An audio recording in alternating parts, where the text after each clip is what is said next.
Papa Dudut. Love is an expression of need. Ibig sabihin, hindi lang pag-ibig ang kailangan natin. Meron din tayong pangangailangang moral, emosyonal at pinansyal na ibinibigay ng karelasyon natin sa abot ng kanilang makakaya. Mahalaga rin ang pagiging bukas ng komunikasyon natin sa isa't isa upang matalakay ang mga pangangailangan yon ng tama at walang nilalabag na kondisyon. Yan ang mga natutunan ko sa buhay na gusto kong ibahagi sa programa ninyo, kaya sumulat ako. Pero bago ko ipagpatuloy ang aking istorya, ipabati muna ng isang magandang tanghali sa mga katulad kong solid kabarangay na nakatutok sa Barangay Love Stories. Ako po si Dencio, 34 years old at nagtatrabaho sa isang restaurant sa Caloocan bilang all-around waiter at kitchen staff. Pero kasabay ng pagtatrabaho ko sa gabi ay ang pag-aaral ko sa umaga. At umaasa ako na sa 2026 ay makakapagtapos na rin ako sa kurso kong Business Administration. Pangarap ko na talagang makapagkolehiyo. Kaso hindi naman pinalad dahil mas inuna kong pagtapusin sa pag-aaral ang mga nakababata kong kapatid. 4 kami at ako ang panganay. Maaga kaming naulila sa mga magulang dahil magkasunod silang nagkasakit at namatay. Mahirap lamang kami at maliit pa ang mga kapatid ko noon. Yung isa ay teenager katulad ko. Nagkahiwalay kami dahil inampon kami ng mga kamag-anak namin. Pero kinailangan ko pa rin kumayo dahil mahirap lang din ang aming angkan. At hindi kami kayang pag-aralin lahat. Kaya nga proud ako na sa wakas ay nagbunga na rin ang pagsisikap ko sa pagtatrabaho dahil lahat ng mga kapatid ko ay college graduate na. Papa Dudut.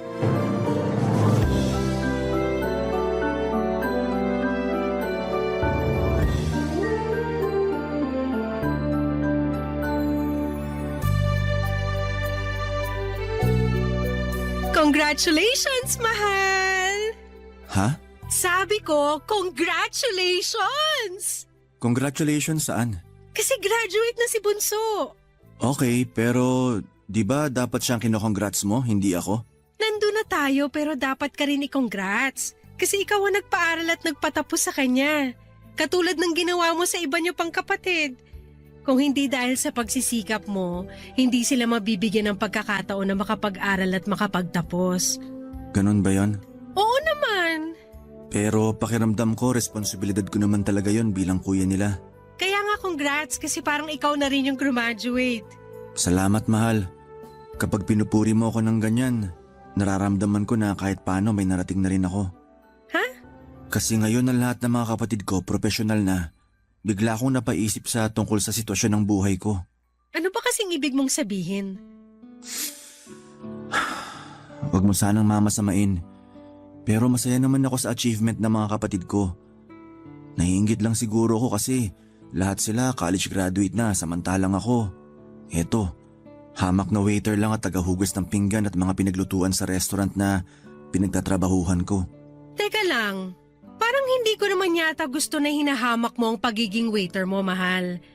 Baka nakakalimutan mo, kung hindi dahil sa trabaho mong yan, hindi ka makakapagpag-graduate ng mga kapatid. Kaya nga kapag pinapaalala mo sa akin yan, nakakalimutan ko yung katotohanan na ako na lang yung hindi nakapagtapos ng pag-aaral. Pwede ka naman mag-aral kung gusto mo. Madali na lang yun since wala ka nang pinapaaral sa mga kapatid mo. Pero 32 years old na ako. Eh ano naman? Matanda na ako para mag-aral. Ang babata ng mga kaklase ko, syempre mahihiya na ako nun. Hindi naman nakakahiya yun. Meron ngang iba mas matanda pa sa'yo pero nag-aaral pa rin. Merong lolo, lola, tatay, tsaka nanay. Ikaw 32 ka pa lang naman. Tsaka paalala ko lang sa'yo ha, na walang pinipiling edad ang edukasyon. Pero nagdadalawang isip pa rin ako kasi baka di na ako makasabay sa klase. Kasi nga ang tagal ko nang tumigil eh. Ang alam ko na lang ngayon, mag-serve sa mga customer at maghugas ng pinggan sa kusina. Lahat naman pwedeng pag-aralan. Lahat pwedeng matutunan. Kaya ka nga nag-aaral kasi tuturuan ka naman nila. Pero syempre, kailangan sipagan mo rin yung pagsi-self-study. Kaya mo yan. May tiwala ako sa kakayahan mo. Buti ka pa may tiwala, pero ako, ewan ko, ang hina ng loob ko. Hindi naman mahina ang loob mo eh. Mahiyain ka lang. Pero nagagamot naman yan. Basta magtiwala ka lang sa kakayahan mo. Nandito lang naman ako para sumuporta sa'yo sakaling gusto mo mag-aral ng college. Talaga? Talagang talaga. Pero 4 na taon yun kung sakali. Hindi ka ba maiinip na hintayin ako makagraduate? Hindi naman. Pero ano bang ibig mong sabihin? Naisip ko lang kasi na baka gusto mo na magkaroon tayo ng pamilya, mahal. Ayoko naman magdesisyon lang para sa sarili ko. Kailangan kong i-consider yung nararamdaman mo. Thank you sa pag-consider sa akin. Pero walang kasi yung 4 na taong yun kumpara naman sa ikatutupad ng pangarap mo.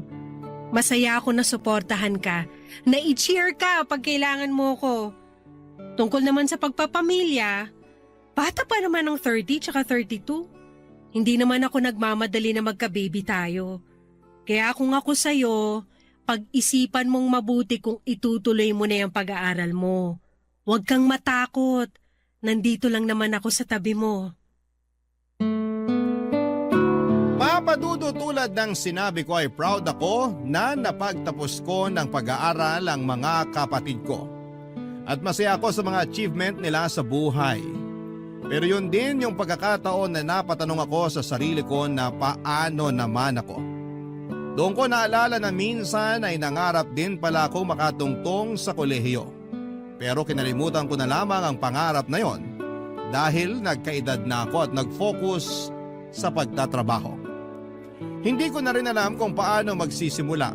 Baka hindi ko kayaning pagsabayin ang pagtatrabaho at pag-aaral. Hindi rin naman kasi ganong kalaki ang kinikita ko at wala akong ipon dahil sa ilang taong pagpapaaral sa mga kapatid ko.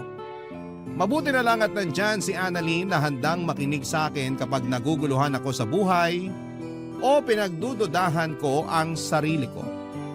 Lagi niyang pinapaalala sa akin kung gaano kahalaga ang role na ginagampanan ko bilang panganay sa aming magkakapatid. Pero nahihiya pa rin ako kasi high school graduate lamang ako. Siguro nga ay naging insecurity ko na yon na nadala ko na rin sa relasyon namin ni Annalyn. Madalas akong sumasama sa mga labas niya para ipakilala sa mga kaibigan niya. Dahil naranasan ko nang matanong tungkol sa tinapos ko. Hindi naman sa kinakahiya ko ang pagiging high school graduate ko, pero pag sinasabi ko yon sa kanila ay natatahimik na lamang sila. Tapos mag-uusap sila ng topic na hindi naman ako makakarelate. Si Annalyn ang first girlfriend ko at minsan ay napapatanong ako sa sarili ko kung anong nagustuhan niya sa akin. Samantalang marami naman siyang manliligaw na may mas mataas na edukasyong tinapos. Pero laging sinasabi sa akin ni Annalyn yung mga magaganda at kahangahangang bagay na nakita niya sa akin na wala sa iba.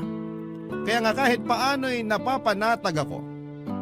Isang araw, sinama ako ni Annalyn sa bahay nila. Pero hindi niya sinabi sa akin na may party pala doon dahil birthday ng tiyahin niya na nagbakasyon galing sa Amerika.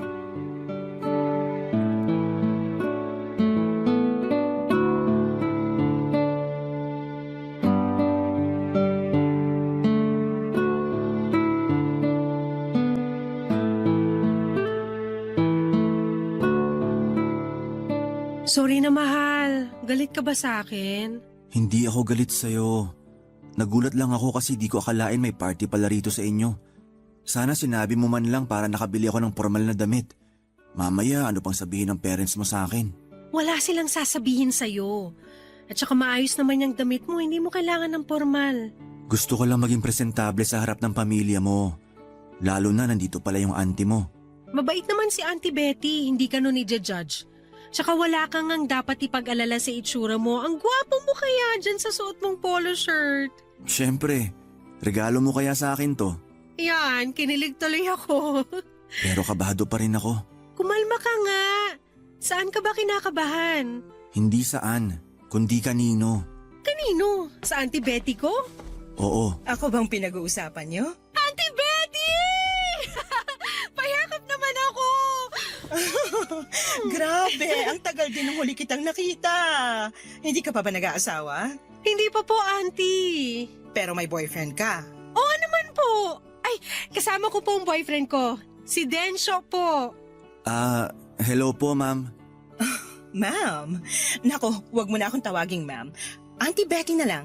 Nice to meet you, Denso. Nice to meet you rin po ma'am. Ay, Auntie Betty po pala.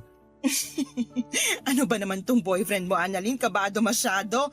Nanginginig pa yung kamay, oh. Hindi naman ako nangangagat. Siyempre, ngayon lang din niya kasi kayo nakilala kaya kinakabahan po siya.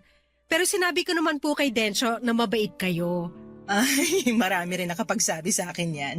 Kasi nga totoo naman po. Mabait kayong auntie kaya mahal na mahal namin kayo. Mahal ko rin kayo, lalo ka na. Alam mo ba na si Annalyn ang pinakapaborito ko sa mga pamangkin ko? Talaga po? Oo, kasi masunurin tong batang to at lagi akong kinukumusta kahit na nasa Amerika na ako. Nga lang, may tampo ko kasi hindi man lang niya sinabi sa akin na nagka-boyfriend na pala siya. Auntie naman, plano ko po kasi kayong sorpresahin. Sa bagay, nasorpresa mo nga ako. Matanong lang kita, Denso, ano bang tinapos mo? Ano po? Kung ano yung natapos mo, anong trabaho mo sa ngayon tsaka pinagkakaabalahan sa buhay. Siyempre, gusto kitang kilalanin ng husto kasi boyfriend ka ng paborito kong pamangkin. Si auntie talaga? Mamaya may makarinig sa'yo kakasabi mo na ako yung paborito mo. Ano naman kung may makarinig? Totoo naman. Ano po kasi, yung totoo, high school graduate lang po ako. High school graduate? Ibig sabihin, hindi ka man lang nakatungtong sa kolehiyo? Hindi po. Kasi pinagtapos ni Densho sa college yung mga kapatid niya, auntie. Ay, talaga? Opo! Maaga kasi silang naulila kaya siya na lang yung nagtaguyod sa mga kapatid niya. Inuna niya yung pag-aaral nila. Nagbunga naman po yun kasi lahat sila profesional na ngayon. Nakakabilib nga, pero anong plano mo sa buhay, Densho? Kung lahat sila profesional na, ibig sabihin, napag-iwanan ka na nila. Hindi naman po siguro ganon, auntie. May trabaho naman po si Densho at kumikita siya ng sarili niyang pera. Ano bang trabaho mo? Waiter po at all-around kitchen staff. Nako, ang baba ng sweldo niyan. Alam mo, may aasenso ka pa sa buhay kapag nakapagtapos ka ng pag-aaral. Huwag mong pangarapin na hanggang tumanda ka waiter ka lang at tagahugas ng pinggan sa kusina. Tulungan mong sarili mo na umasenso.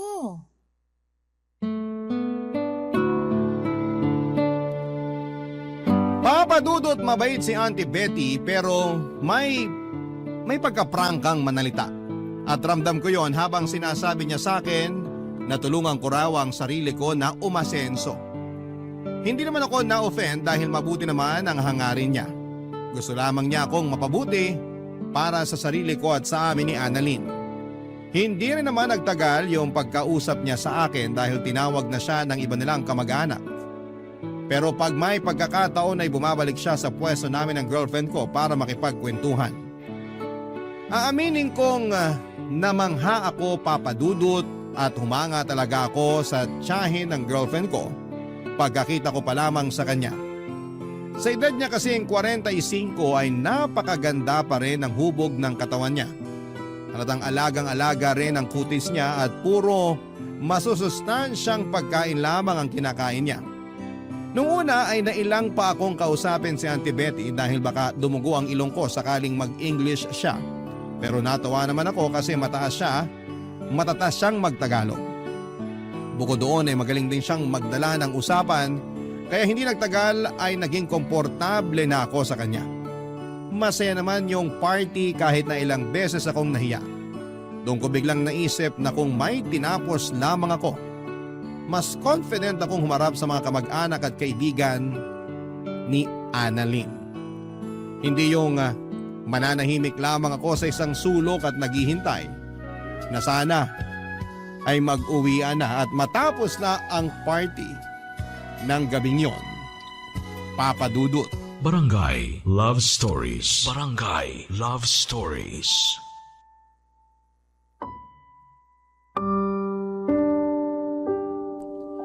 Papadudot ng mga sumunod na araw ay napadalas ang pagpunta ko kina Annalyn dahil lagi akong ini-invite doon ng Auntie Betty niya para mag-lunch or mag-dinner.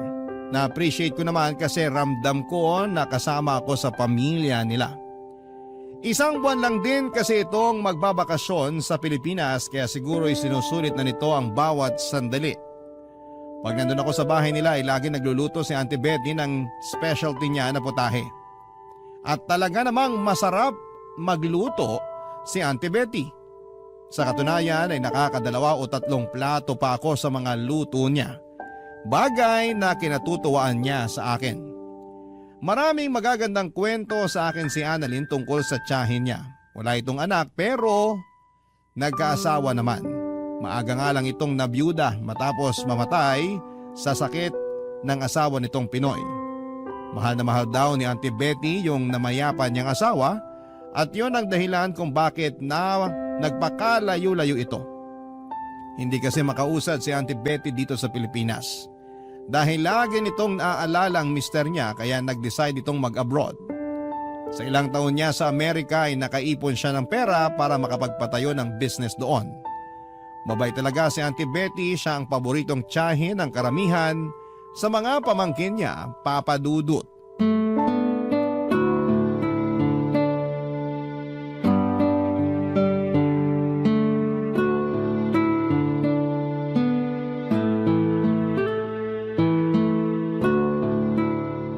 Denso, halika nga rito mag-usap tayo sandali. Sige po. Busy pa naman si Annalyn sa kusina, kaya samahan mo muna ako rito sa sala. Magkukwentuhan muna tayo, ha? Okay po. Sige po, Auntie. Kumusta? Nasarapan ka ba sa mga luto ko? Opo, nagustuhan ko lahat. Mabuti naman. Alam mo, yan din ang putahe na paborito ng namayapa kong asawa eh. Sa katunayan, naalala ko siya sa'yo. Talaga po? Oo, kahawig mo siya. Para kayong pinagbiyak na bunga kaya nagulat talaga ako nung unang beses na nakita kita. Mas lalo akong nagulat nung pinakilala ka ni Annalyn bilang boyfriend niya. Pero, pwede ba akong mag-request sa'yo? Sige, ano po yun? Huwag mo na akong masyadong ipo. Pakiramdam ko matanda na ako eh. Wala pa nga akong 50. Hindi naman po kayo mukhang matanda. Pero sige, hindi ko na kayo ipopo kung ayaw nyo. Salamat. Gusto ko lang maging komportable tayo sa isa't isa. Lalo naaalala ko, tinawag mo pa akong ma'am nung pinakilala ako sa'yo ni Annalyn. Hindi ko lang kasi alam kung paano kayo i-address. Kaya naisip ko tawagin na lang kayong ma'am para paggalang na rin. Wala namang kaso yon, pero boyfriend ka ng pamangkin ko. Ibig sabihin, kapag kinasal kayo, magiging tiyahin mo na rin ako. Speaking of kasal, matanong ko lang, may plano ka bang pakasalan si Annalyn? Meron pero hindi pa namin pinag-uusapan. Hindi naman kami nagmamadali eh. Ganun ba? Mabuti kasi may gusto sana akong ialok sa'yo. Ano yun? Plano sana kitang pag-aralin eh. Nabanggit kasi ni Annalyn na pangarap mong makapagtapos ng college pero nagdadalawang isip ka raw. Naisip ko, baka wala kang pantusto sa pag-aaral mo kaya ako na lang gagastos nun para sa'yo. Pero Auntie Betty, nakakahiya pa rin. Hoy, wala yun. Marami sa mga pamangkin ko ay pinag-aral ko rin. Kaya bakit ka mahihiya sa akin? Kasi hindi nyo naman ako kaano-ano. Ayos lang yun. Tsaka pangarap mong makapagtapos ng pag-aaral, kaya nga tutulungan kita. Pero may request lang sana ako sa'yo, Denso. Ano yun? Atin-atin lang sana tong pagpapaaral ko sa'yo ha. Kasi baka masilip ako ng iba kong kamag-anak. Pera ko naman ang ginagastos ko pero ayoko sa lahat pinag-uusapan ako. Hindi nyo naman kasi ako kailangan pag-aralin. Ayos lang naman ako. Ayos lang sa'yo na hanggang dyan ka na lang. Akala ko pa naman mataas ang pangarap mo sa buhay kasi ganun ang pagkakakwento sa akin ni Annalyn tungkol sa'yo eh. Kaya nga nagustuhan na kita para sa kanya kahit na hindi magandang trabaho mo. Huwag naman kayo magsalita ng ganyan tungkol sa trabaho ko. Marangal naman yun. Hindi ako nagnanakaw o nangaagrabyado ng iba. Nando na tayo sa marangal. Pero hanggang saan ka dadali ng pagiging waiter mo? Pamahal ng pamahal ang mga bilihin. Sigurado ko na maliit lang naman kinikita mo dyan. Paano mo pakakasalan si Annalyn? Paano pag nagkaroon na kayo ng sarili niyong pamilya? Kaya nga kung ako sa'yo, susunggaban ko na yung pagkakataon na pwede kang makapag-aral at makapagtapos. Tandaan mo, mas maraming magagandang oportunidad ang darating sa'yo pag may tinapos ka. Sa bagay, tama naman lahat ng mga sinabi nyo. Oo, kaya pag-isipan mo. Pero yun nga lang, may kondisyon. Atin-atin lang. Tapos, hindi mo rin pwedeng sabihin kay Annalyn. Papa Dudut, hindi ko akalain na kakausapin ako ni Auntie Betty para alukin ng pag-aaral. Na libre na siya ang may sagot. Wala rin naman akong nakikitang masama kung totoong concern lamang siya sa akin at sa magiging buhay namin ang pamangkin niya sa hinaharap kapag kinasal na kami. Tama nga naman siya na mas maraming magagandang opportunity ang pwedeng dumating sa akin sakaling may diploma ako't nakapagtapos ng pag-aaral. Ibig sabihin ay hindi na ako habang buhay na magiging waiter at tagalinis lamang sa kusina. Pero nalungkot ako. At napaisip noong sinabi niya sa akin na dapat sekreto lamang namin yon. Akala ko dahil ayaw lamang niyang malaman ng iba niyang kamag-anak pero pati pala sa girlfriend kong si Annalyn ay ayaw din niyang sabihin ko. Buti na lamang at pumayag siyang pag-isipan ko muna bago magdesisyon at nangako ako na ipapaalam ko ang sagot ko sa kanya sa lalong madaling panahon.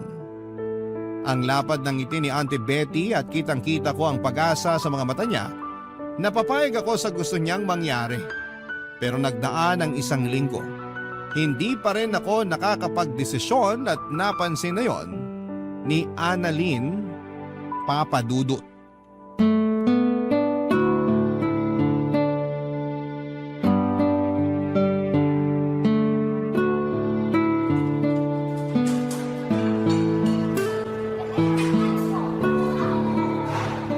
Mahal, may sakit ka ba? Ha? Kako kung may sakit ka. Wala naman. Bakit mo natanong? Ilang araw ko na kasing napapansin na parang balisa ka. May nangyari ba? Sa family mo, sa work? Wala naman. Ayos lang family ko at work. Pero yung totoo, meron talagang bumabagabag sa akin eh. Ano yun? Tsaka bakit hindi mo sinabi sa akin agad? Plano ko naman talagang sabihin sa'yo pero stressed ka rin itong mga nakaraang araw sa trabaho mo. Ayoko naman makisabay. Sa bagay, pero okay na ako. Ready na ako makinig sa'yo, kaya sabihin mo na, mahal. Kinausap kasi ako ni Auntie Betty nung nakaraang nagpunta ako sa inyo. Talaga? Ano pinag-usapan nyo? Nung una, tinanong niya ako kung nasarapan daw ako sa luto niya. Sabi ko oo, kaya natuwa siya. Tapos nagkwento na siya tungkol sa namayapan niyang asawa na kahawig ko raw. Oo nga, no? Kung titignan kayong maigi, magkahawig nga kayo ni Uncle. Pero mas gwapo ka lang talaga. Siyempre, boyfriend kita eh. Mahal naman eh. Huwag mo na ako ikumpara dun sa patay. Joke lang. Pero yun lang ba yung pinag-usapan nyo? May sinabi rin pala siya sa akin. Ito talaga yung gumugulo sa isipan ko. Ano ba yun? Sinabi sa akin ng auntie mo na gusto niya akong pag-aralin. Talaga? Ang bait talaga ng auntie kong yun. Oo, pero nagtaka ako kasi di naman niya ako kaano-ano. Nabanggit niya na marami siyang pinag-aral sa mga pinsan mo kaya ayos lang daw na pag-aralin niya ako. Oo, kasi mabait yang si Auntie Betty. Generous din. Kaya lang nahihiya pa rin ako. Gusto niya raw akong pag-aralin para magkaroon tayo ng magandang future. Pag nakapagtapos daw kasi ako ng pag-aaral, mas maraming oportunidad ang pwedeng dumating sa akin. Hindi na ako habang buhay magiging waiter at tagahugas ng pinggan. Naiintindihan ko naman yon at aaminin kong gusto kong tanggapin yung alok niya pero Pero ano? gusto niya isikreto ko sa mga kamag-anak niya yung pagpapaaral niya sa akin. Pati sa'yo, mahal. Pati sa akin? Oo. Sinabi niya na ayaw daw niyang may masabi sa kanya yung iba niyong kamag-anak sakaling malaman nila na pinapaaral niya ako.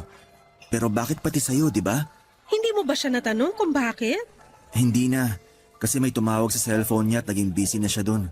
Parang bigla naman akong nalungkot. Kasi pati sa akin gusto niyang itago yung plano niyang pagpapaaral sa'yo. Oo. Pero na-realize ko na hindi ko pala kaya magtago ng sikreto sa'yo. Thank you, mahal.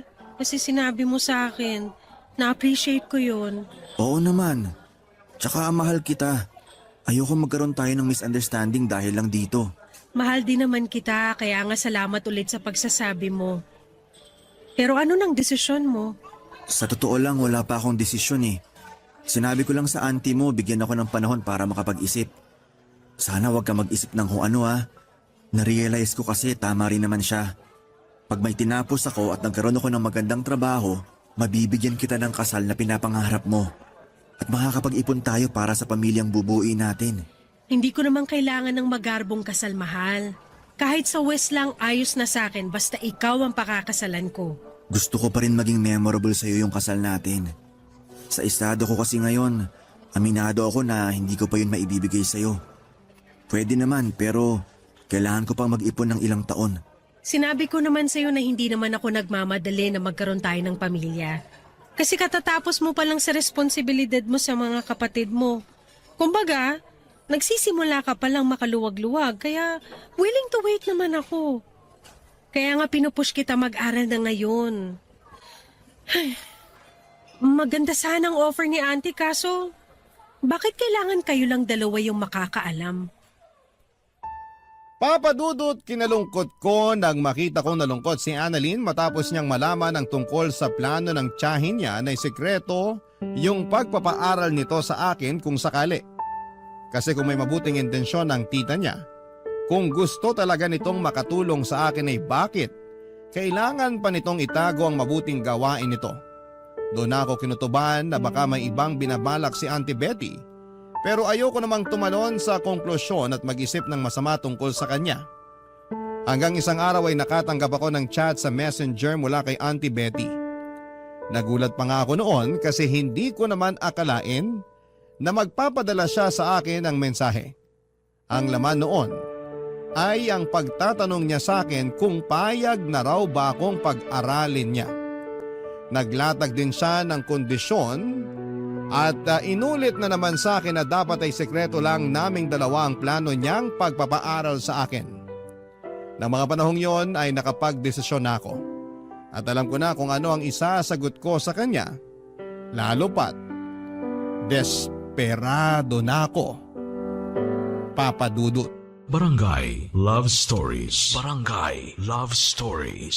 Papa Dudut, desperado na akong tanggihan ang alok ni Auntie Betty na pag-aralin ako kahit na may mabuti siyang intensyon at hangarin para sa akin at sa amin ang pamangkin niya. Malakas ang kutob ko na meron siyang hidden agenda at ayoko nang sumugal dahil baka masira kami ni Annalyn. Ramdam ko na kursonada niya ako. Iba kasi siyang makatingin sa akin sa tuwing nandun ako sa bahay nila. Malagkit yon at may isang beses na napansin kong napakagat-labi pa siya. Nang dumako ang mga mata niya sa gitnang bahagi ko.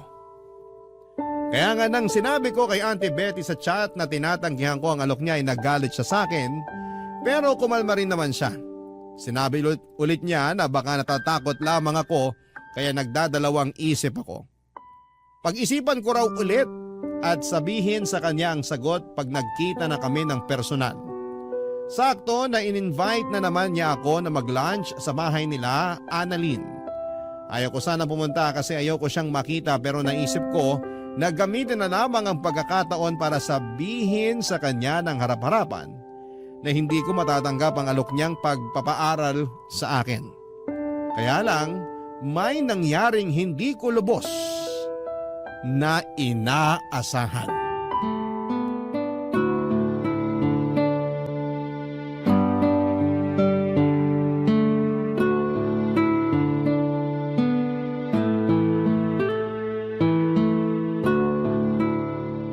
Salamat na lang po sa alok nyo pero hindi ko na po matatanggap yung pagpapaaral nyo sa akin. Di ba sinabi ko nang wag mo na akong ipo? Ay, tigas ng ulo mo. Tapos ngayon ikaw pa may ganang tumanggi sa alok ko? Pasensya na po pero narealize ko kasi na… Na ano? Ang sabihin mo maarte ka lang. Baka naman hindi talaga totoo yung sinabi sa akin ng pamangkin ko na gusto mong mag-aral. Kasi wala ka naman talagang pangarap para sa sarili mo. Kontento ka na lang dyan sa trabaho mong napakababa ng sweldo. Gusto ko pa rin pong mag-aral pero gagawin ko yun nang hindi umaasa ng tulong mula sa inyo. Paano mo nga yun gagawin? Ang baba nga ng sahod mo. Baka lalo kang mamulubi. Baka nakakalimutan nyo. Pinag-aral ko mga kapatid ko. Pinagtapos ko silang lahat ng koleyo. Kinaya ko yun mag-isa. At nagawa ko yun sa pag-waiter lang at paghuhugas ng pinggan at pinaglutuan. Kaya wala kayong karapatan na insultuhin ang trabaho ko. Oo ang galing mo naman pala. Pero alam ko pagod ka na kaya hayaan mo na lang ako na babyhin ka. Ano pong sinabi nyo? Alam mo kasi, gustong gusto kita, Denso. Yun yung dahilan kaya gusto kitang tulungan at gusto ko rin isikreto natin yun kay Annalyn. Ano bang pinagsasabi nyo, auntie? Simula kasi nung makita kita, hindi ka na nawala sa isip ko. Kamukhang kamukha mo yung namayapa kong asawa at miss na miss ko na siya. Tumigil na po kayo kasi hindi naman ako yung asawa nyo. Ayaw mo ba talaga sa akin? Maganda naman ako, sexy. Mas masarap pa ako sa girlfriend mo. Auntie Betty, anong ginagawa niyo kay Densyo? Ikaw pala, Annalyn. Tsaka ano nga yung sinabi niyo? Mas maganda kayo sa akin? Mas sexy at mas masarap? Bakit? Totoo naman, di ba? Tingnan mo nga yung katawan mo kumpara naman sa katawan ko. Kaya ako dapat yung mas gustuhin sa ating dalawa ni Densyo. Kaya pala gusto niyong isikreto yung pagpapaaral niyo sa kanya kasi may hidden agenda kayo sa boyfriend ko? Paano mo nalaman yan tungkol sa plano kong pagpapaaral sa kanya? Sinabi ko sa girlfriend ko kasi alam ko na hindi tama yung gusto nyo mangyari. Kung totoong wala kayong masamang intensyon at concerned lang talaga kayo sa kapakanan ko at sa magiging pamilya namin ni Annalyn, bakit ko kailangan isikreto sa kanya? Yun naman pala, may hidden agenda kayo sa akin. Kursunada nyo ako. Ano kasi? Kayo pa naman yung paborito kong tsahin. Pero hindi ko akalain na tataluhin niyo ako. Buti nilang loyal sa akin yung boyfriend ko. Aanhin mo naman yung pagiging loyal ng lalaking yan kung di ka naman niya kayang bigyan ng magandang buhay sa hinaharap. Huwag mo sabihin sa akin na handa ka magpakasal sa waiter at tagahugas ng pinggan na yan. Oo, at wala ka ng pakialam doon. Marangal ang trabaho ni Densyo. Tanggap siya ni na mami at daddy kaya bakit hindi ko siya pakakasalan? Tsaka alam ko sinasabi niyo lang yan dahil inggit kayo sa akin. Kasi ako, meron nagmamahal sa akin, sa inyo wala. Anong sinabi mo? Ulitin mo yung sinabi mo. Mahal, tama na. Huwag mo nang sagutin yung auntie mo. Mabuti pa, umalis na lang muna tayo. Hindi, ayoko! Dito lang tayo. Gusto kong ipamukha sa babae niya ng kapal na mukha niyang insultuhin ka eh. Hindi ko nga kinakahiya na hindi ka pa nakakapagtapos sa pag-aaral. Tapos siya, lalaiting ka lang na akala mo kilalang kilala ka na? Hindi ako makakapayag noon! Papadudot, mabuti na lang talaga dumating si Annalyn para ipagtanggol ako sa tiyahin niya. Nalit na lamang din kasi ako bigla sa mga pangiinsultong sinabi nito sa akin dahil sa pagiging high school graduate at waiter ko. Pakiramdam ko ay inapakan niya ng husto ang pagkatao ko at nawala bigla yung kumpiyansa ko sa sarili ko na matagal kong inipon. Kahit lalaki ako ay naiyak na lamang ako pagkaalis namin ni Annalyn sa kanila. Buti na lamang talaga at kasama ko ang girlfriend ko habang inaalo ako. Pagkatapos ng tagpong yon ay hindi na kami nagkita ni Auntie Betty hanggang sa mabalitaan ko na lamang na nakabalik na siya sa Amerika. Blinako na rin siya sa messenger para hindi na siya makapag-chat sa akin. Doon ko naramdaman yung matinding kagustuhan ko na makapag-aral at makapagtapos para may pagmamalaki ako sa hinaharap. Pero hindi ko lang yon gagawin para sa sarili ko kundi para sa amin ni Annalyn. Mahal na mahal ko ang girlfriend ko at malaki ang papel na ginagampanan niya para hindi ko maramdaman na wala akong narating sa buhay dahil lang ganito lamang ang natapos ko. Siya rin ang nagpapayo sa akin kasama ko sa mga malulungkot at masasayang araw ko. Kaya naman nangako ako na poprotektahan ko siya at ang relasyon namin. Doon ako nagsabi sa kanya na gusto kong mag-aral na talaga. Tulad ng inaasahan, full support siya sa akin. Mabuti na lang at may mga institusyon na tumatanggap ng mga estudyanteng may edad na at nagtatrabaho kaya kahit extra challenge ang pagkaaral habang naghahanap buhay, inspirado ako at motivated na makapagtapos balang araw. Mabilis na nagdaan ang 2 taon, incoming third year student na ako sa kursong Business Administration, Papadudot.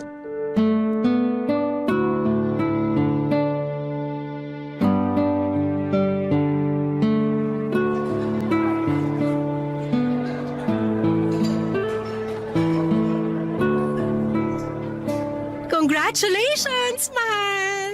Congratulations saan? Kasi magta-third year ka na! Thank you pero di pa naman ako graduate. 2 taon pa halos bubunuin ko.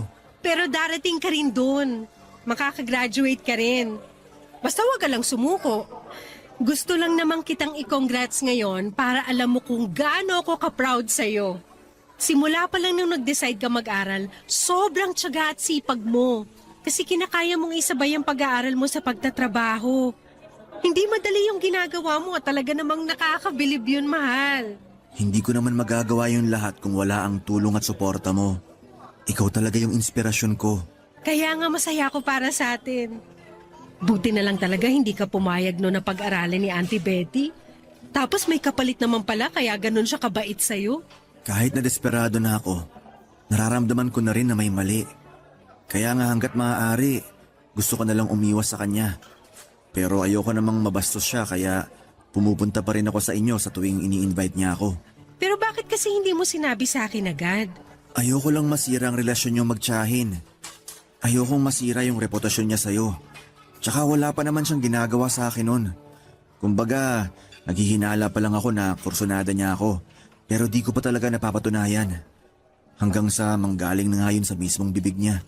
Nakakalungkot lang kasi kailangan masira yung relasyon namin dahil sa kanya. Pero bago naman siya umalis, nag-sorry siya sa akin. Talaga? Anong sabi mo? Tumango lang ako. Hindi ko pa kasi siya kayang patawarin matapos yung ginawa niya eh. Iniisip ko baka namimiss lang niya yung asawa niya. Tapos nagkataon nakahawig ko kaya nakursunadahan niya ako. Pero mali pa rin kasi boyfriend kita. Marami namang ibang lalaki dyan na pwede niya magustuhan. Yung single, walang sabit. Kaya bakit ikaw pa, di ba? Ginagalang ko pa naman siya kasi tsahin ko siya pero hindi na niya ako nirespeto. Nalulungkot din ako sa nangyari. Di ko akalain na mauuwi sa ganun yung simpleng pagbabakasyon niya rito. Pero iniisip ko na lang na baka mapatawad ko pa rin naman siya pagdating ng araw. Kahit paano naging mabait pa rin naman siya sa akin at sa parents ko. Pero hindi na lang talaga may babalik yung closeness namin katulad ng dati. Maiintindihan naman niya siguro yun. Kahit hindi niya maintindihan, hindi ko na problema yun. O siya, huwag na natin pag-usapan si auntie mo kasi nakaalis na naman siya. Pag-usapan na lang natin yung future natin together. Sakaling makagraduate na ako. Sige, ano bang naisip mong gawin? Madami. Gusto ko mag-business tayo. Mag-ipon para makapagpagawa ng sarili nating bahay. Gusto ko kapag magkakaanak na tayo, meron na tayong bahay na masasabi nating atin. Yun din naman yung gusto ko. Pero may isa pa talaga akong gusto. Ano yun? Maging asawa ka. Ako rin naman. Kaya nga sabi ko sa'yo, handa akong maghintay. Pero ako yata yung hindi na makapaghintay. Anong ibig mong sabihin? Gusto na kitang pakasalan.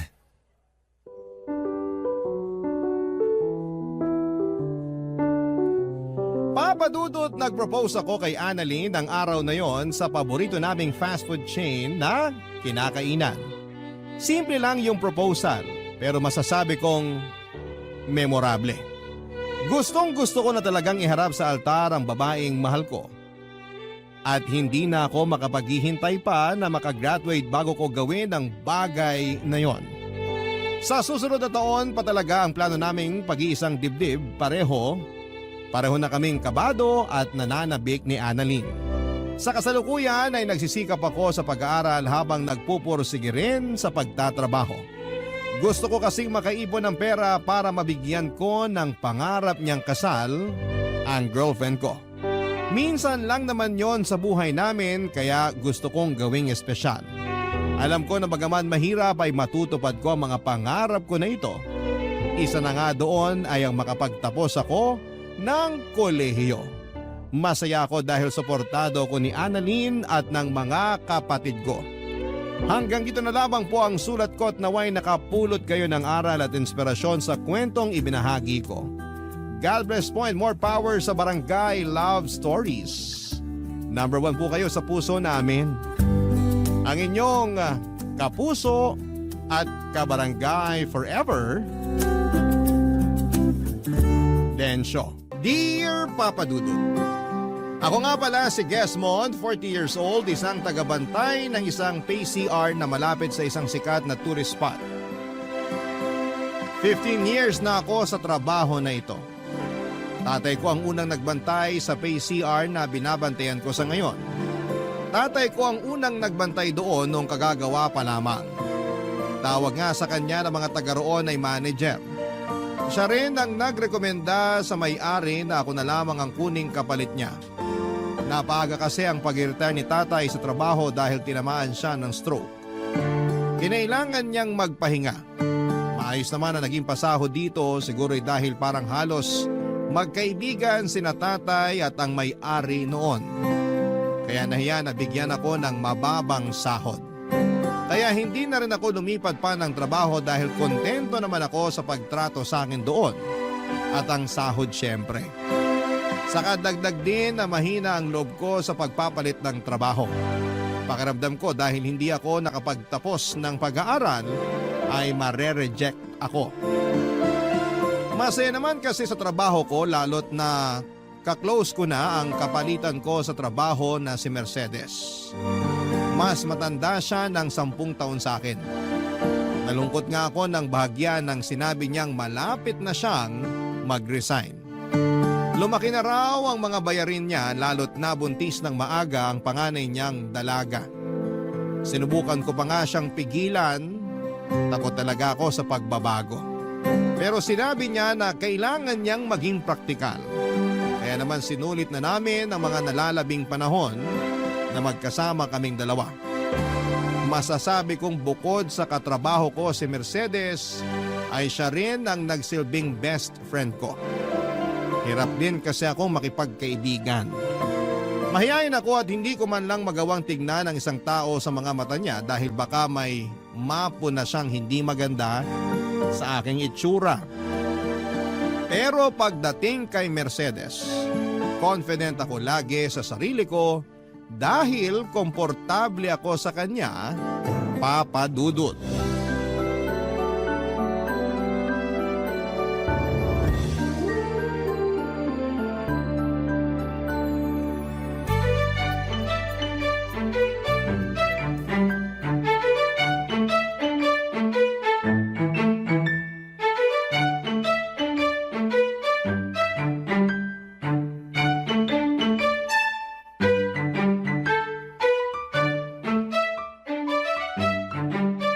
Nakasimangot ka na naman dyan, Mercedes. Eh sino bang hindi sisimangot? Patapos na nga yung shift ko, tapos makikita ko pa kung gaano kadugyot iniiwan ng last customer yung isang cubicle. Hindi ba siya naturuan mag-flush pagkatapos dumumi? Wala tayong magagawa. Hindi lahat katulad natin na mitikuloso sa CR. Yung dumi niya, hindi pang 10 piso pang 500 pesos. Buti hindi siya lumagpas bago shift ko. Napansin ko na kung paano niya ipitin yung mga hita niya. Tapos nung nakalapit na siya sa akin, parang tumatayo yung balahibo niya sa braso. Senyalis na pala yun. Wala na tayong magagawa. Nangyari na eh. Nakadumi na siya. Nalinisan mo na nga eh. Ang hirap ng trabaho natin. Hindi sapat yung pasahod. Tapos ang dudugyot pa ng mga customer. 1 buwan mo na lang naman titiisin, di ba? Eh yun na nga 1 buwan na nga lang. Pero balak pa ata akong pahirapan. Para wala ka na raw dahilan para bumalik. Para ma-realize mo na tama lang ang desisyon mong umalis. Masaya naman na sana ako rito. Kahit na may mga dugyot lang talagang customer. At syempre, nandito ka, na nakakakwentuhan ko, na pagsasabihan ko ng sama ng loob ko sa pamilya ko. Pwede pa rin naman tayo magkwentuhan kahit wala ka na rito. Magkita tayo kapag day off natin. Ay nako, malabo na yon. Paano malabo? Nagbabalak akong pumunta sa ibang bansa. May tutulong na sa akin. Nakahanap ka na ba ng trabaho mo sa ibang bansa? Hindi pa, doon pa lang ako maghahanap. Pwede ba yun? Di ba haharangin ka kapag wala ka namang employer doon na pupuntahan? Stricto kaya sa airport. Magti-TNT ako. Hoy, mali yan. Delikado pa. Marami ng kababayan natin ang na-deport dahil dyan. Yung iba nga, hindi na nakabalik ng Pinas. Umayos ka, Mercedes. Ay nako, marami nang gumagawa niyan sa ibang bansa.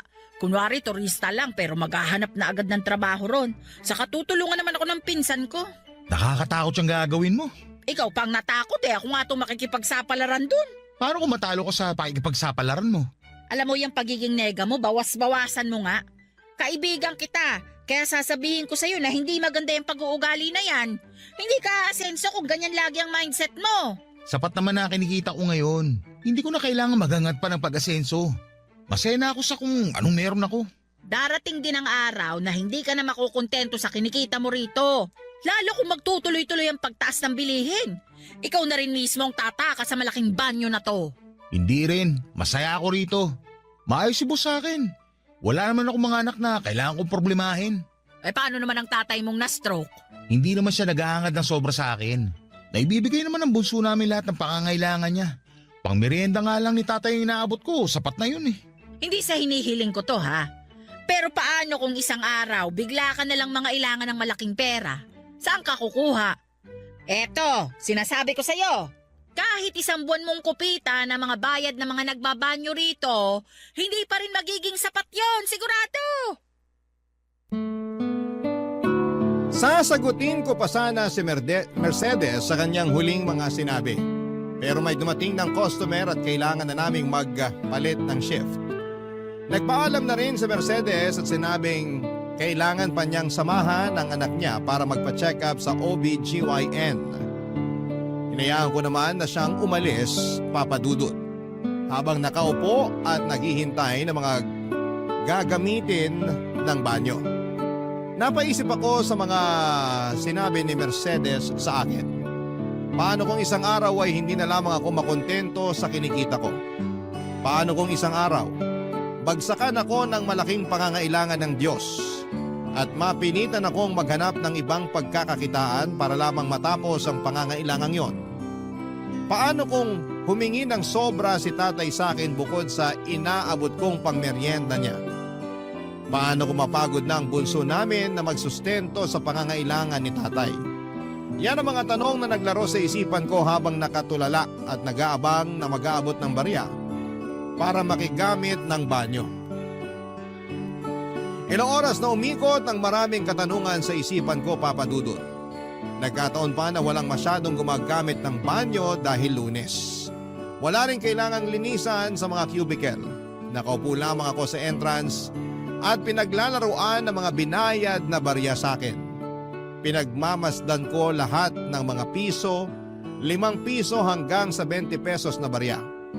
Hinayaan kong kumalansing ang mga barya habang sabay-sabay ko silang hinahalo sa lalagyan. Nasa ganung posisyon ako nang may lumapit sa akin na isang babae na sa tansya ko ay nasa 30 anyos lamang. Payat at mukhang galing sa puyat o pag-iyak. Mukha ring hindi naligo pero hindi naman siya mabaho. Lalo nung lumapit siya sa akin para magbayad. Paula nga pala ang pangalan niya at sa kanya iikot ang kwentong ito, Papa Dudut.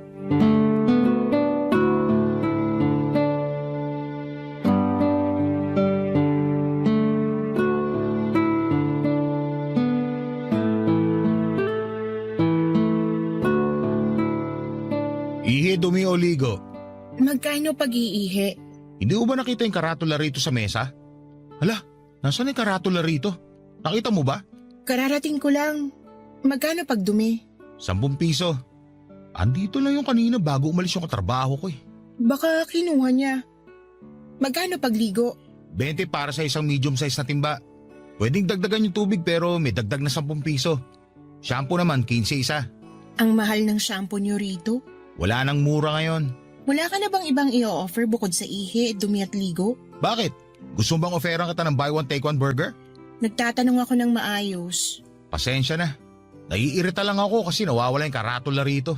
Mapipilitan na naman ako magsabi ng presyo sa bawat customer na gagamit ang banyo. Pwede ka naman magsulat na lang muna sa papel tapos ipatong sa mesa para makita ng mga customer mo para hindi ka na abalahin. Matalino ka ha? Bakit ba hindi ko naisip yan? Siguro kasi punong-puno ng utak mo ng problema kaya hindi ka makapag-isip ng maayos. Siguro valedictorian ka nung nag-aaral ka pa no? Salutatorian lang. Ilalang mo ang salutatorian samantalang ako. Kailangan ko pang bumili ng floor wax o walis tingting para lang makapasa. Sana nga bumili na lang ako ng floor wax para hindi na napudpud at napagod ang utak ko sa pag-aaral nun. Sana na-enjoy ko pang makipaglaro sa mga kaklase ko. Masaya talaga kami mga floor wax group. Alam namin nun na floor wax lang sapat na. Hindi rin naman magagamit sa totoo lang ang taas ng grado kapag napunta ka sa totoong mundo. Ano bang requirements ng totoong mundo? Tibay ng loob. Matibay bang loob mo? Ano ba talagang pinunta mo rito? Ihi, dumi o ligo? 15 ang shampoo ha. Magkano kapag iiyak lang? Bakit hindi ka nalang umuwi sa bahay niyo para doon umiyak? Yung mga customer mo ba rito, kaya mong sabihin na sa bahay na lang umihi o dumumi? Salutatorian ka nga. Magkano pag iiyak? Pag-uusapan namin ng boss ko yan para ilagay sa karatula. Ikaw pa lang kasi ang unang nag-request niyan. Pwede ba na 15 para sa 10 minutong iyak? Hindi ako gagamit ng tubig pero kung may tissue kang iaabot, pwede ko rin kunin. Ganito na lang. Dahil ikaw ang unang customer ko na iiyak, ibibigay ko na sa'yo ng libre. Doon ka na lang sa pangatlong cubicle ha, para hindi ka makaistorbo doon sa mga susunod na customer. Thank you sa pa-free trial mo. Pero 5 minuto lang. Hapon na kasi. Baka magsidagsaan na yung mga bababa ng jeep at bus dyan sa harapan. Baka pwedeng tumawad. Gawin mo ng 7 minuto na lang. Di ba kapag hihingi ng tawad, dapat binabawasan? Bakit mo pinapatagdagan? 6 na minuto. Sige, pero walang tissue na kasama ha. Ano, deal? Deal. Pumasok na nga si Paula sa ikatlong cubicle, Papa Dudut. Sinubukan kong pakinggan kung paano siya umiyak pero wala akong narinig. Tinuon ko na lamang ang atensyon ko sa pagsusulat sa papel ng mga presyo ng ihi, dumi at ligo with shampoo. Nang bigla kong narinig ang malakas na pag-iyak ni Paula. Nagulat ako. Nag-alangan akong pumasok sa banyo dahil walang magbabantay ng kaha. Nag-alangan din ako dahil baka magulat siya at hindi na maging komportable sa pag-iyak niya. Nagtalo ang loob at isipan ko at nag-alala kasi ako para kay Paula. Baka kung ano na rin ang gagawin niya sa mga susunod na minuto. Nag-overthink na ako. Paano kung doon niya kitlin ang buhay niya? E di ako ang maglilinis ng dugo. Mas mahirap pa yon kesa sa paglilinis ni Mercedes ng duming kumalat sa shift niya. Papadudod sinikap kong pumirme sa upuan ko. Binuhos ko ang atensyon ko sa pagbibilang ng barya. Nagdasal ako na sana ay may ibang customer pa na dumating para mapigilan si Paula kung sakaling balak nitong tapusin ang buhay niya. Pero walang dumating at hindi na rin ako nakatiis. Kaya naman pumasok na ako sa loob ng banyo at kumatok sa ikatlong cubicle. Napatigil sa pag-iyak si Paula at nagreklamo siya at sinabing wala pang 6 na minuto ang pag-iyak niya. Sinabi ko sa kanya na nag-aalala ko. Sinabihan ko siya na huwag gagawa ng hindi maganda sa sarili niya dahil ayokong mapagbintangan at ayokong maglinis ng dugo niya. Doon na nga siya natawa, Papa Dudut. At makalipas ang 1 minuto, lumabas na siya ng banyo. Namumugto ang mga mata at tinapik ako sa balikat at saka nagpasalamat. Balak pala talaga niyang kitlin ang buhay niya noon. Mabuti na lamang at kumatok ako, Papa Dudut. Barangay Love Stories. Barangay Love Stories. Papa Dudut, malaki ang takot ko sa mga taong kumikitil ng buhay nila. Ganon kasi ang ginawa ng nanay ko noong bata pa lamang kami ng kapatid ko. Pagkasundo niya sa amin ni Bunso sa school ay pinaghandapan niya kami ng merienda. Pero sinabi niyang kainin namin yon sa labas ng bahay.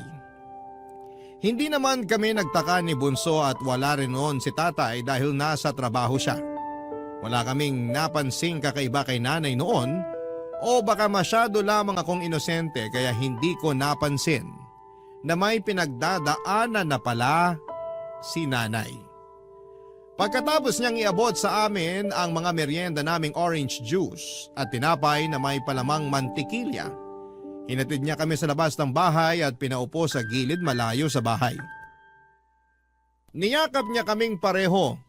Tinitigan sa mga mukha, hinaplos niya ng paulit-ulit ang mga pisngi naming magkapatid. Nginitian ko siya at hindi ko makakalimutan ang sinukli niyang ngiti sa akin. Sinabihan niya kami na huwag papasok hanggat hindi dumarating si tatay. Tumango lamang kami ni Bunso. Pagkatapos noon ay pumasok na siya sa loob ng bahay at sinimulan na naming kaining magkapatid ang merienda namin. Nagtutuksuhan pa kaming dalawa nang bigla naming marinig ang malakas na patugtog ni nanay ng radyo sa kwarto nila ni tatay. Hindi naman namin yon inalintana. Nakafocus kami sa kinakain naming tinapay. Napasayaw pa nga ang bunso namin nang tumugtog ang paborito niyang novelty song sa radyo. Tinawanan ko ang kapatid ko at saka sinabayan siya ng pagsasayaw. Nang matapos namin ang merienda namin ay nakaramdam ako ng pagkulo ng sikmura. Gusto ko nang pumasok ng bahay para gumamit ng banyo. Pinigilan ako ni Bunso at pinaalala ang bilin ni nanay. Masunurin pa naman si Bunso, kaya nakisunod na rin ako. Makalipas ang ilang sandali ay dumating na si tatay ay may dalang isang pink na cotton candy para paghatian naming magkakapatid. Inaya na kami ni tatay na pumasok ng bahay at doon namin nakita si nanay na nakabitin sa kisame ng kwarto.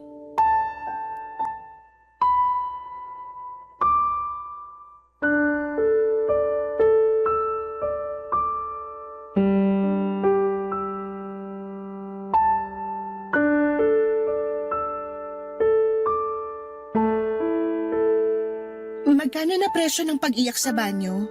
Hindi ka na pwedeng umiyak sa banyo. Bakit naman? Hinahaluan mo na hindi maganda eh. Sorry nung nakaraan kung natakot kita. Balak mo pa ata ako masibak sa trabaho. O baka naman plano mo na idin ako sa kaso. Ayaw naman kitang madamay sa gagawin ko sana eh. Ayaw mong madamay ako dito gagawa ka na hindi maganda sa sarili mo. Malamang madadamay ako. Iimbestigahan ako. Buti sana kung may iba kang kasabay na magwi-witness para sa akin. Sorry na nga. Sorry. Kung natuloy ang pagtapos mo sa buhay mo, may magagawa bang sorry mo pag nakulong na ako? Hindi na mauulit. Talaga? Kasi bawal ka na rito sa PCR namin. The customer is always right. Kahit kikitilin na ang buhay, right ka pa rin? Nabigla lang ako noon. Hindi na talaga yun mauulit.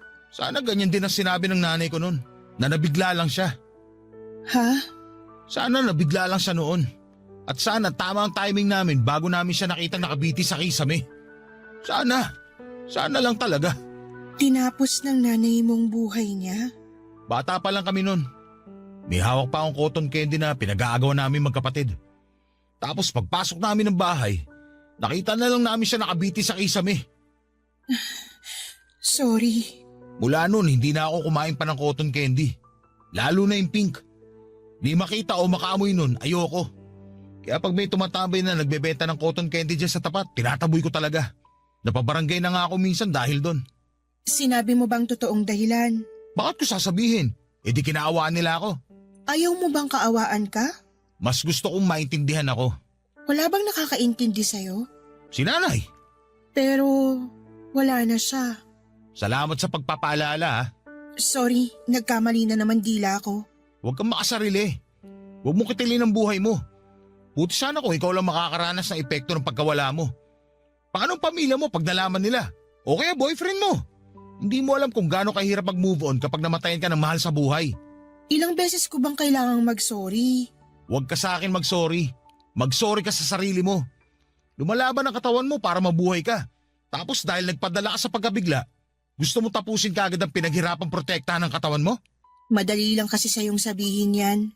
Pero sa mga katulad namin na may mabigat na pinagdadaanan, ito lang ang nakikita naming solusyon para matapos ng lahat eh. Siguro sa'yo matatapos ang lahat. Pero pagkatapos mo sa mundo na to, magsisimula ang bagong buhay ang mga mahal mo sa buhay. Alam mo ba kung gaano kahirap magsimula ulit? Lalo kapag minawala. Hindi na talaga ako pwede sa CR na to, kahit umihi lang. Hindi na. Wala na akong tiwala sa'yo. Lahat na lang kayo walang tiwala sa akin. Paano ako magtitiwala sa'yo sa ginawa mo? Kaikilala ko pa lang sa'yo. Pinapasok na nga kita ng libre sa banyo, tapos ipapahamak mo pa ako? Paano kung i-reset natin tong pagkakakilala natin? Magsimula ulit tayo. Magkano pag-iihi? 5 piso. Wala bang bawas? 10 piso yung bawas o dumi. Ibig kong sabihin, pabawas naman ang presyo sa pag-ihi. Kahit wala ng tissue, okay lang.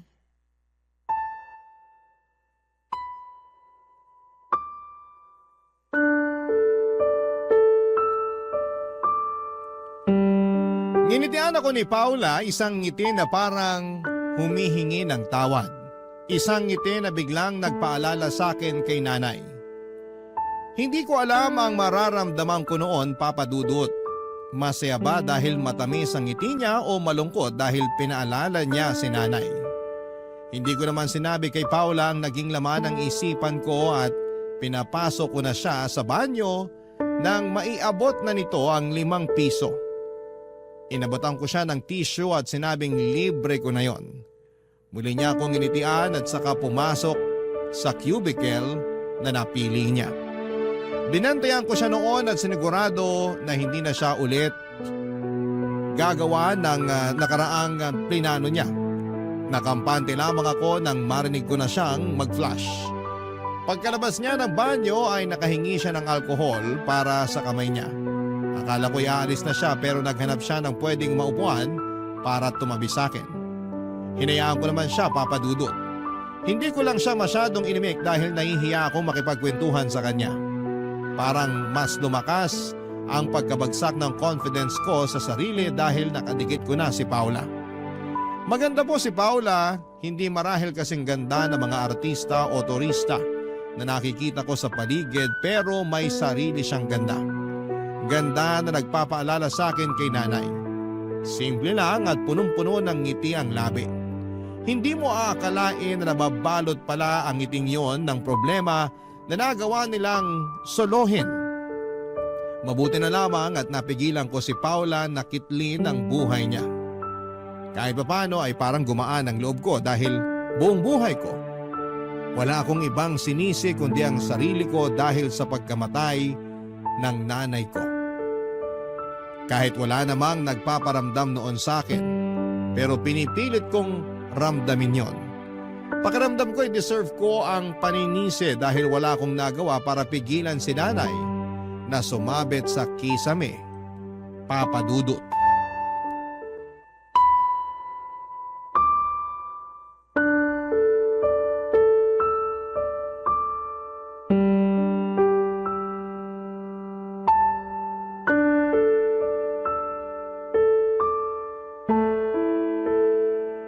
Pwede ba nating pag-usapan ang nangyari sa nanay mo? Hindi pwede. O pwedeng pag-usapan natin kung kumusta siya bilang isang ina?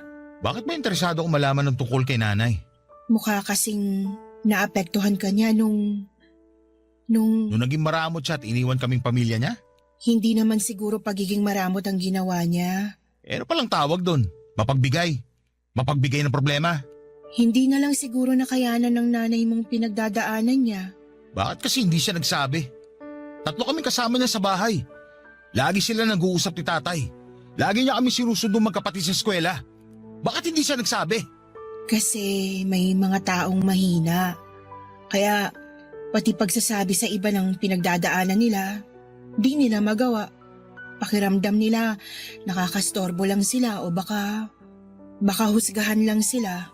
Yan din bang naiisip mo nung pinlano mong tapusin ang buhay mo dito sa banyo namin? Oo, kaya naiintindihan ko nanay mo. Sana wag ka nang magalit sa kanya. Ikaw nga na bago ko palang nakilala galit na ako sa'yo sa ginawa mo. Paano na lang si nanay na mas matagal ko nakasama? Sa isang iglap, iniwan niya kami nang hindi kami handa. Bakit mo ko pipigilan magalit sa kanya?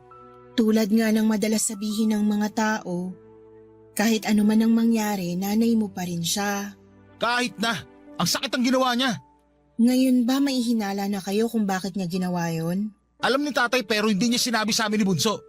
Siguro, pinoprotektahan niya lang kayong magkapatid. O baka si nanay pinoprotektahan niya. Masama ba yun? Yung protektahan ng tatay niyo yung nanay ng mga anak niya? Unahin niya munang protektahan kami at hindi ang tao nang iwan sa amin. Naiintindihan kita. Talaga?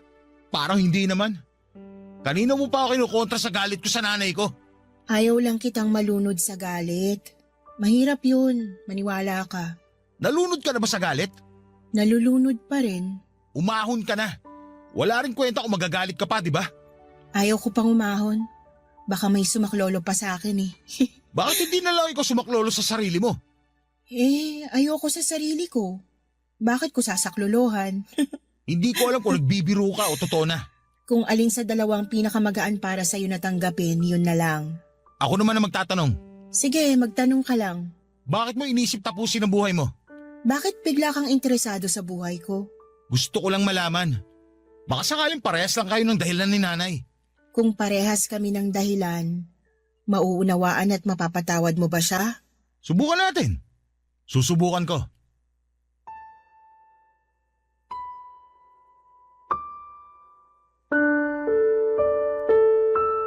Naputol ang usapan namin ni Paula nang may dumating para umihi. Hindi muna kami nakapag-usap at naghintay kaming makarinig ng flush at agos ng tubig mula sa lababo. Nang pareho na naming marinig yon ay saka lumabas ang customer. Nakigamit ng alkohol at saka nagpasalamat sa amin. Hinintay namin siyang makalayo at nag-abang pa kung merong customer na susunod. Nang makita naming wala ay nagsimula nang magkwento si Paula. Nalaman ko na binenta siya ng kanyang tatay sa katrabaho nito. Binenta para maging asawa. Mas matanda pa sa tatay ni Paula ang pinagbentahan sa kanya. Ayaw mang makisama ni Paula sa katrabaho ng tatay niya pero pinili pa rin niyang sumama. Gusto lang niyang makalayo sa ama niyang sugarol. Hindi na bago kay Paula ang pagbebenta ng kanyang ama ng mga gamit nila tuwing natatalo ito sa sugal kaya hindi na siya nagulat nang siya naman ang ibenta ng kanyang ama. Siguro para sa mata niya, isa lamang siyang gamit. Walang halaga. Kaya bakit pa magtatagal doon si Paula? Akala niyang nakatakas na siya sa masaklap na pangyayari sa kanyang buhay nang mawala na siya sa poder ng kanyang ama. Pero impyerno rin pala ang inabot niya sa panagbentahan sa kanya ng kanyang ama. Lagi siyang sinasaktan at persahan pa siyang pinaligation para malaya niyang magamit ang katawan ni Paula anumang oras nito gusto. Ayaw daw niyang maging ama, sakto namang ayaw ding maging ina ni Paula. Pero paminsan-minsan daw ay naiisip ni Paula kung ano ang pakiramdam na maging isang ina. Baka kasi yun din ang makapaghilom sa kanya. Baka kasi yun din ang makapagtakas sa kanya sa kinakasadlakan niya. Baka maraming baka, pero hanggang doon lang yon. Dahil alam niyang hindi na siya pwedeng magdalang tao. Dahil pinutol na yon ang katrabaho ng kanyang tatay, Papa Dudut. Barangay Love Stories. Barangay Love Stories. Papa Dudut, na padalas na ang punta ni Paula sa pay CR namin. Nakilala na rin siya ni Mercedes. Naging magkakaibigan kaming tatlo at napagtawanan na ang mga minsang pagkakamali namin sa buhay. Tulad na lamang ng pagkitil ni Paula sa buhay niya para hindi na bumigat ang usapan namin. Saka para hindi ko na rin maalala ang ginawa ni nanay. Masaya ako na naging kaibigan na si Paula. Dahil nga sa nalalapit na ang pag-alis ni Mercedes, hindi na ako masyadong nalungkot dahil may pumalit na sa pwesto ni Mercedes sa buhay ko. Lagi kong nakakausap si Paula at wala siyang trabaho at kapag wala ang katrabaho ng tatay niya, tumatakas si Paula para puntahan ako. Nagtatagal siya hanggang bago sumapit ang alas 7 ng gabi. Lagi siyang may dalang pagkain para pagsaluhan namin. Nung una ay ayaw niyang kumain doon sa may PCR dahil nai-imagine niya ang mga dumi ng mga tao. Pero nasanay na rin siya. Nagkakilala na rin kami ng husto at bukod kay Mercedes, kay Paula lamang ako naging close. Wala kasi akong masyadong naging kaibigan mula nung namatay si nanay. Natakot akong magtiwala sa mga tao kaya siguro ay pati sarili ko ay nawala na ng tiwala. Kaya ang bilis kong makontento sa trabaho ko. Dahil feeling ko ay yun lang naman ang deserve ko. Ganon papadudod kababa ang tingin ko sa sarili ko. Lagi yung nakukwento ko kay Paula. Lagi lang din siyang nakikinig. Hindi siya madalas magbigay ng advice, gusto niyang makinig lang sa akin. Dahil ayon sa kanya, minsan ay kailangan lang ng tao nang may makikinig sa kanila. At yon ang ginawa niya sa akin. Hindi ko naisip kailanman na totoo yon pero noong pinaranas sa akin ni Paula, ang sarap pala sa pakiramdam na may makikinig sa iyo kahit na walang ibigay na payo, Papa Dudut.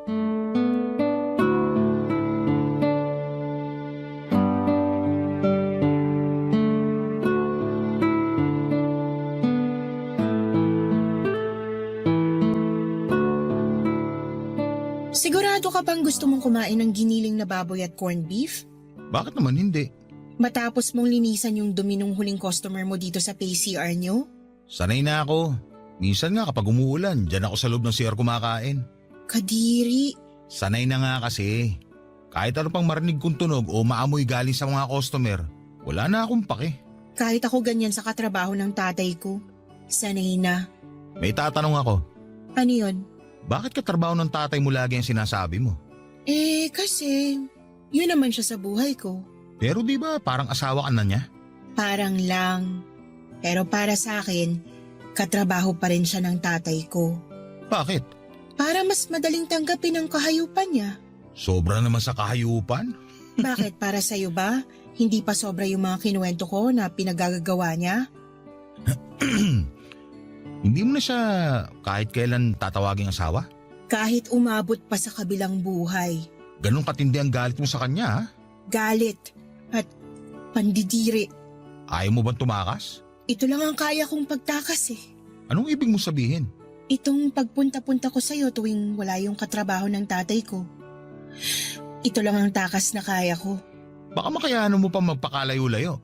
Ikaw, kaya mo bang lumayo sa trabaho mo tapos maghanap ng iba? Hindi. Hindi rin ang sagot ko.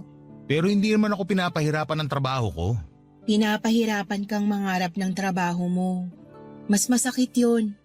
Yung makontento ka na lang dahil yan na lang ang meron o dahil yan na lang ang feeling mong deserve mo. Aray ah, hindi ka na nagbabayad sa pag-ihi mo rito. Mananakit ka pa ng ganyan. Napasobra ba? Sorry. Epekto siguro ng mga asukal na kinain ko kanina.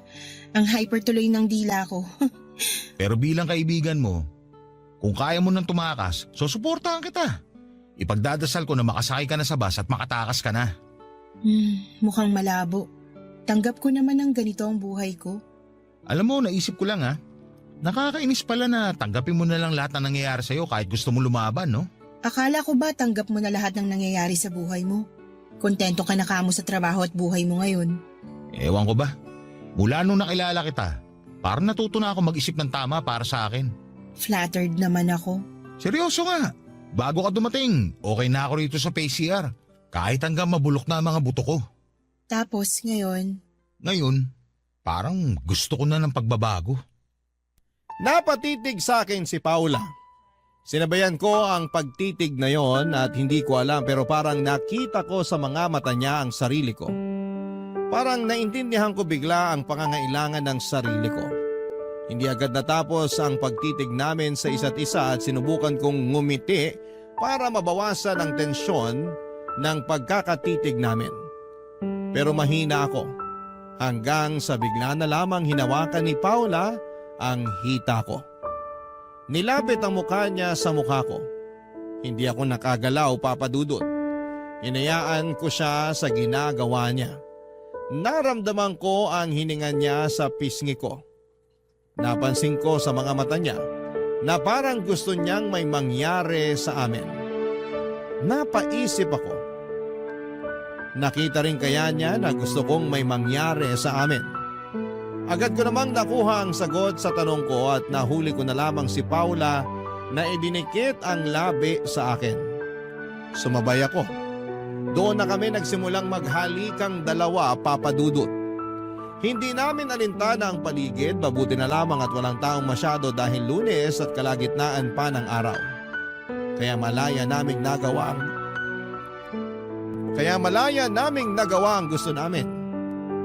Nagmadali kaming pumasok sa loob ng cubicle. Sa pangatlong cubicle kung saan ay plinano ni Paula na kitlin ang buhay niya. Doon namin tinuloy ang sinimulan namin sa labas. Mabilis kaming nakapaghubad at doon ay may nangyari sa aming dalawa. Ewan ko ba. Pero para sa akin ay yun ang pinakamagandang nangyari sa buhay ko pagkatapos mamatay ng nanay ko. Pagkatapos ay nagmadali na kaming lumabas ng cubicle. Nagbalik na kami sa dating pwesto at mabuti na lamang at wala pa rin customer o tao sa paligid. Walang nakahuli sa amin. Sinekreto namin ang pangyayaring yon. Walang pwedeng makaalam. Kahit si Mercedes, mas lalo na ang katrabaho ng tatay ni Paula.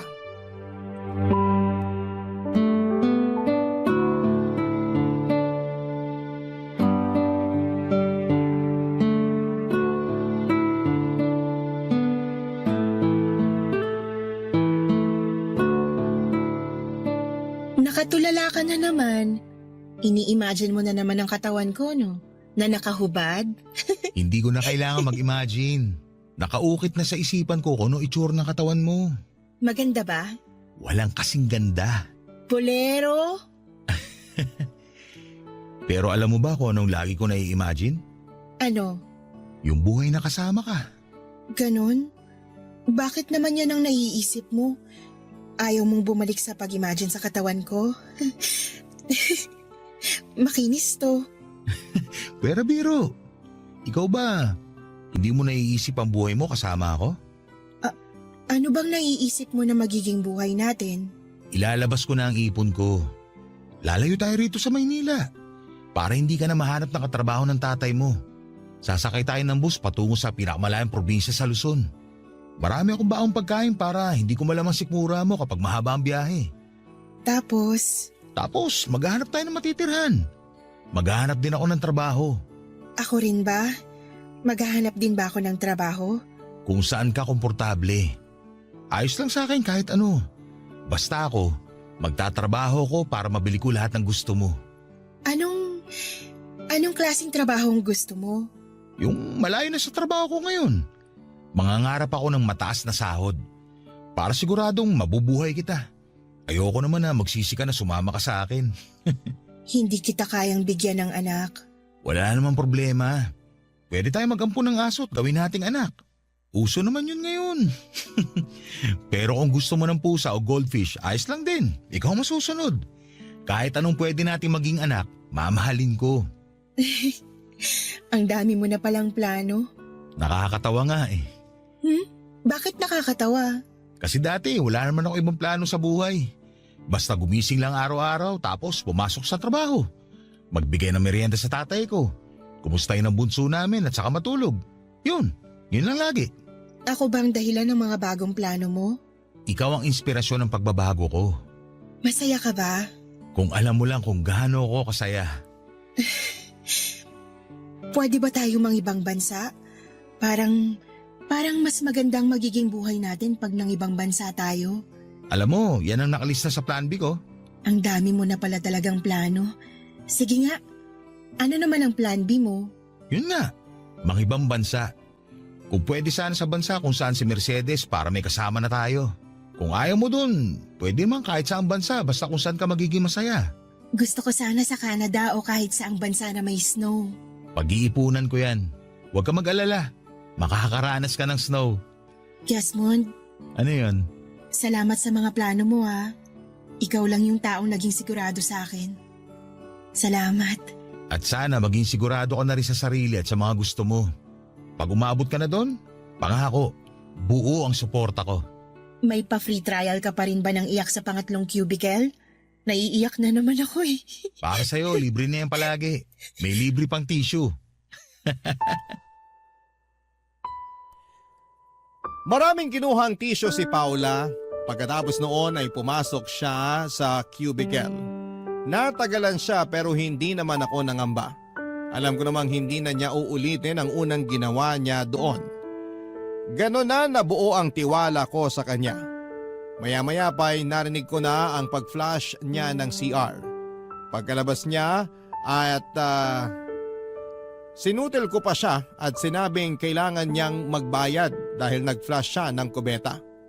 Natawa na lamang siya at hinalikan ng pisngi ko. Hinalikan ko siya sa labi at tinitigan niya ako at parang muli kong nakita si nanay nung huling beses ko siyang nakitang buhay. Inaplos niya ng paulit-ulit ang pisngi ko. Nilaro ang buhok ko. Tumitig sa akin at saka inalalayan ako ng matamis na pagkakangiti. Parang si nanay siya.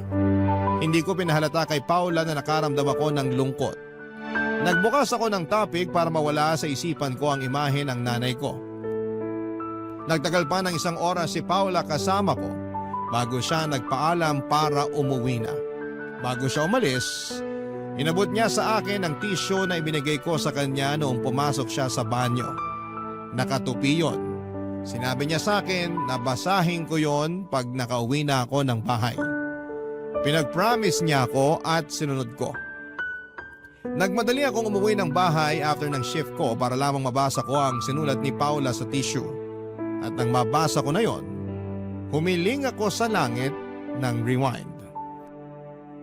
Ibalik ako noong oras na magkasama kaming dalawa. Noong araw na yon, para binasa ko na kaagad ang laman ng tissue bago umalis si Paula. Isa kasi yung sulat ng pamamaalam. Pamamaalam na walang kinalaman sa pagkitil ng buhay. Pamamaalam lang sa aming dalawa. Sinabi niyang nalulunod siya sa mga plano ko para sa aming dalawa. Hindi raw siya sanay lumangoy sa magagandang plano at pangarap, kaya naman nalulunod siya. Ayaw niyang umahon dahil ayaw niyang magpasaklolo sa akin. Hindi raw siya ang tamang babae para sa mga pangarap at plano ko sa buhay. Ire-reserba ko na lang daw yon sa iba. Sa iba na mas karapat dapat at katulad kong may pangarap. Hindi kagaya niya. Wala siyang plano, wala na siyang pangarap. Kontento na siya sa masaklap na buhay niya. Nagalit ako, Papa Dudut, sa ikalawang pagkakataon at para akong inabandona at namatayan. Una, ang nanay ko. Sumunod naman ay si Paula. Mas masakit ang pag-aabandona ni Paula dahil nagsimula na ako sa gusto kong pagbabago at pangarap. Pero iniwan niya ako sa ere dahil hindi niya ako kayang samahan sa mga yon. Sa ngayon, Papa Dudut, ay nagpatuloy ako muli sa buhay sa pagbabantay ng PCR. Hindi na ako nangarap pang muli, natakot na ako. Noong nagsimula akong mangarap ulit, akala ko yun na ang pagbabago pero nagkamali pala ako. Katulad lang ni Paula si nanay nang iwan din siya kung kailan busog na ako sa saya at sa mga pangarap. Bakit kailangan nilang gawin yon? Bakit kailangan nilang mangiwan habang nasa rurok ako ng saya? Hindi ko na marahil malalaman ang sagot dahil hindi na muling nagpakita pa si Paula sa akin at nawalan na rin ako ng ganang hanapin siya.